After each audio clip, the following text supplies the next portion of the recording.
Assalamualaikum warahmatullahi wabarakatuh. Yang terhormat Bapak Dr. Wirmi Eka Putra, selaku dosen pengampu mata kuliah metodologi penelitian, dan yang saya hormati seluruh teman-teman yang berbahagia. Puji syukur kita panjatkan kehadirat Tuhan Yang Maha Esa. Oleh karena rahmat dan kuasa-Nya, saya dapat melakukan presentasi pada kesempatan kali ini yang akan membahas tentang metode pengumpulan data. Sebelum saya memulai presentasi saya, izinkan saya memperkenalkan diri. Perkenalkan, nama saya Yohanes Kurniawan Manurung dengan NIM C1C022153 dari kelas R11 Prodi S1 Akuntansi. Tanpa berlama-lama, langsung saja kita masuk ke dalam penjelasan materi. Kita masuk ke dalam materi definisi pengumpulan data. Data adalah kumpulan fakta, angka, objek, simbol, dan peristiwa yang dikumpulkan dari berbagai sumber.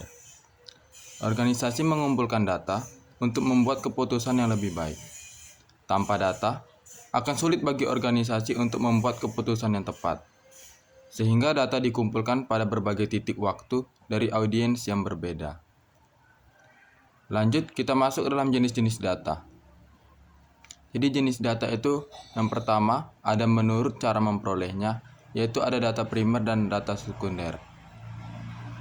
Data primer yaitu data yang dikumpulkan dan diolah sendiri oleh peneliti langsung dari subjek atau objek penelitian. Kemudian data sekunder yaitu data yang didapatkan tidak secara langsung dari objek atau subjek penelitian. Kemudian ada jenis-jenis data menurut sumbernya. Ada data internal dan data eksternal.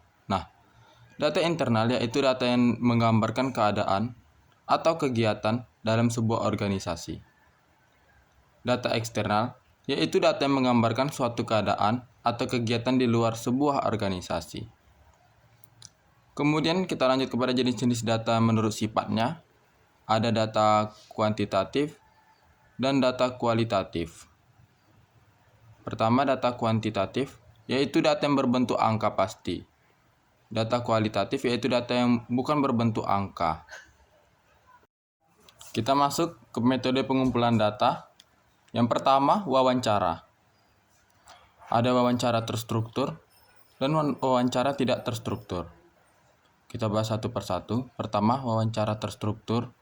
Dalam wawancara terstruktur, peneliti telah mengetahui dengan pasti informasi apa yang hendak digali dari narasumber. Wawancara tidak terstruktur adalah wawancara bebas. Kemudian metode pengumpulan data yang kedua ada observasi. Yang pertama participan observation dan non-participan observation. Kita bahas lagi.